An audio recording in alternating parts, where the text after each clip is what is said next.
3 erreurs courantes qui font que tu ne parviens pas à te libérer des émotions qui t'étouffent.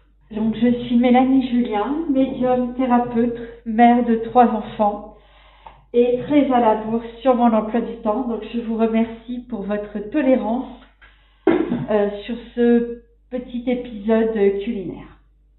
Je suis à vous dans une seconde. Tu fais tout le temps plaisir à tout le monde. Tu te démènes pour mériter ta place et tu sais pourtant que c'est injuste de faire ça. Alors du coup, tu culpabilises. Pour essayer de sortir de ce cercle, tu vas faire des soins, des méditations, faire appel à des professionnels.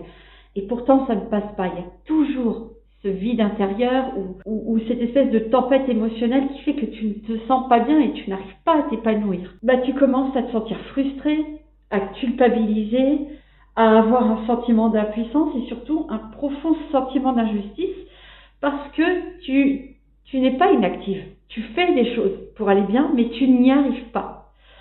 Alors en fait, moi, ce que je vais faire dans cette vidéo, c'est te montrer les 3 erreurs qui t'empêchent de te libérer de ce qui te fait mal.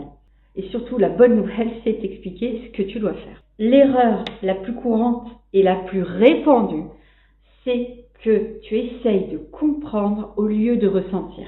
Tu crois bien faire, mais en fait, tu as l'impression qu'en mettant des mots sur ce que tu vis, tu vas pouvoir t'en libérer. Or, comprendre, c'est le mental. Ressentir, c'est le physique. Et c'est dans ton propre corps que ta charge émotionnelle s'est cristallisée. Donc, la libération ne peut passer ailleurs que par le corps. Ce que tu vas faire à la place, c'est que tu vas fermer les yeux, tu vas faire un scan corporel et surtout, tu vas faire avec. Au lieu de contrôler ta souffrance en lui disant de partir et en essayant de la mentaliser, tu vas simplement noter, observer, acter le fait qu'elle soit à l'intérieur de toi. Je t'invite à lui donner une couleur, une forme, un nom. Moi, par exemple, j'ai vécu une expérience très parlante au niveau de la gestion des émotions. C'est que de temps en temps, pour une raison que j'ignore complètement, j'avais une émotion qui venait se planter ici, qui m'enserrait la poitrine de façon très douloureuse et qui me plombait littéralement le moral et qui m'absorbait totalement mon énergie. Je me sentais épuisée, je me sentais déprimée alors que 3 secondes avant, tout allait bien. En ayant échangé avec mon compagnon, on a décidé cette émotion qu'elle allait s'appeler gris. Erreur numéro 2, tu cherches à l'évacuer trop vite. Tu sens que l'émotion monte, tu pleures et tu paniques. En fait, tu te dis, ok, il faut que ça sorte vite, qu'elle s'en aille. Parce que au cours de ton chemin, tu as fini par comprendre que pleurer était une source d'évacuation ultra efficace de tes émotions. Donc, chouette, je pleure, allez, ça dégage. Pour faciliter le travail, il y a fort à parier, arrête-moi si je me trompe, que tu vas activer du coup tes ruminations, que tu vas te lamenter pour essayer de faire monter la sauce, augmenter l'intensité et la puissance de ton émotion de manière à essayer de t'en débarrasser trop vite. Sauf qu'une émotion ne peut pas s'en aller quand on force à la sortir. Elle ne peut s'évacuer que lorsqu'on lâche et qu'on la laisse circuler à sa façon, à elle. En fait, c'est à l'émotion elle-même de décider comment est-ce qu'elle s'en ira. Il ne s'agit pas de lui laisser tout le contrôle et pas te laisser complètement submerger, mais tant que tu essayes de la mettre sous ta contrainte et que tu la rejettes, elle va s'accrocher. Donc, fais-lui confiance et laisse-lui le temps d'exister sur la durée dont elle a besoin. Ce que tu peux faire, c'est visualiser une vague. Parce que l'émotion, ça fonctionne par vague. Ça arrive, ça monte, et hop, ça redescend et ça s'en va. Alors, si tu t'opposes à une vague, bam, il y a fort à parier que plus la vague est forte, plus tu vas te renverser. Par contre, en revanche, si tu vas dans son sens, elle va te porter sur le rivage. Alors, petit aparté par rapport à mon gris, à mon émotion que j'avais appelée gris. Au départ, j'avais commencé par m'opposer à elle. Et plus je m'opposais à elle, plus elle s'intensifiait, plus elle était fréquente et plus ça durait. Donc, je me suis souvenue de ce que je suis en train de vous enseigner. Et donc, je faisais ça. Je la nommais, je faisais comme ça, gris, je la nommais et je la laissais faire. Donc, elle arrivait, ça montait, montait. Je redescendais et partais. Plus j'ai laissé faire, et plus l'intensité a diminué, la durée a diminué et le nombre de fois a diminué, si bien qu'en fait, depuis plusieurs mois, il n'y a plus de gris. Erreur numéro 3, c'est que tu ne prévois pas un cadre sécurisant pendant que tu traverses ta tempête et que cette vague te submerge. Moi, je suis dans le développement personnel depuis l'âge de 15 ans, j'en ai 43, donc ça fait 28 ans que je travaille sur moi. Et donc, j'ai bien repéré mes phases.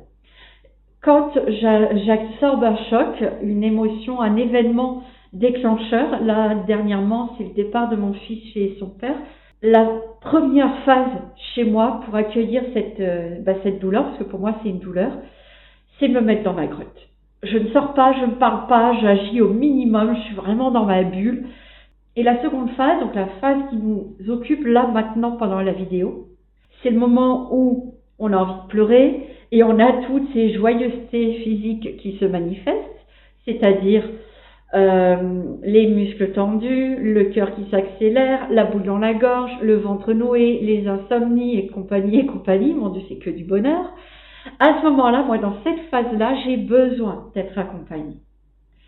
Alors, je sais que tout le monde ne fonctionne pas pareil. Il y en a qui, au contraire, préfèrent s'isoler et être seuls parce qu'ils se sentent plus en sécurité de pleurer dans leur bulle et dans leur grotte. Pour ceux ou celles qui préfèrent être accompagnés, tout le monde n'a pas la chance d'avoir quelqu'un à nos côtés. Moi, j'ai la chance d'avoir un conjoint qui est capable d'accueillir mes émotions sans les juger. Il est capable d'accueillir ma détresse et mon désespoir et puis d'être juste là et d'attendre que j'aille mieux si je le lui demande ou de me prendre dans ses bras si je lui demande, enfin bref.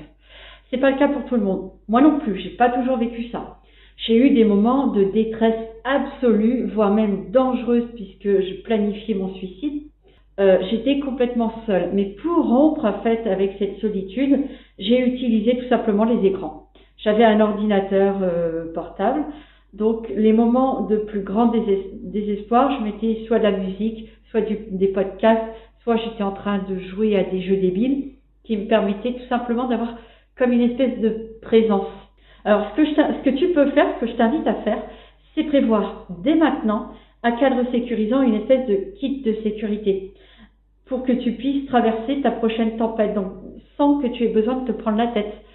Ça peut être la playlist de tes chansons préférées, ça peut être prévenir ta meilleure amie ou ton meilleur ami qu'il peut te voir débarquer à n'importe quelle heure de la journée, qu'elle peut recevoir à n'importe quelle heure de la nuit un coup de fil de ta part, ou ta sœur ou ta mère, ou je sais pas en qui tu peux avoir confiance. Mais quoi qu'il en soit, plus tu te sentiras en sécurité et plus ton système nerveux sera en capacité de lâcher prise et de se déverser. Et c'est important en fait que ce soit prévu à l'avance parce qu'en fait, comme je te l'ai déjà dit un petit peu avant dans la vidéo, c'est pas toi qui décide à quel moment l'émotion se manifeste, c'est elle qui le décide. Alors, petit aparté intéressant par rapport à ça, lorsque j'ai pris conscience du type de violence conjugale que j'avais vécue, j'ai eu envie d'être triste comme on peut avoir envie de chocolat ou de cigarette. Donc, j'ai décidé en fait de me laisser envahir par cette tristesse totalement. Et si bien qu'on avait fusionné ma tristesse et moi. Et en fait, elle ne se manifestait qu'à des moments opportuns pour moi. Jamais sur mon lieu de travail et jamais en présence de mon petit garçon qui avait que 4 ou 5 ans à l'époque. Maintenant que tu sais gérer ça, tu ne vas plus avoir peur de l'inconfort. Tu vas oser poser tes limites, tu vas oser être, parce que même si ça va susciter des choses pas très cool, pas très sympas, la culpabilité, de la frustration, la colère, de la tristesse, c'est pas grave. Tu sais comment tu vas pouvoir gérer ça maintenant. Donc tu vas pouvoir sortir un peu plus de ta zone de confort. Ton passé va retrouver sa place au passé. Ton présent sera de plus en plus comme toi tu l'as décidé et ton avenir ressemblera de plus en plus à ce que tu as toujours rêvé. Désormais, tu peux exister tel que tu es dès maintenant.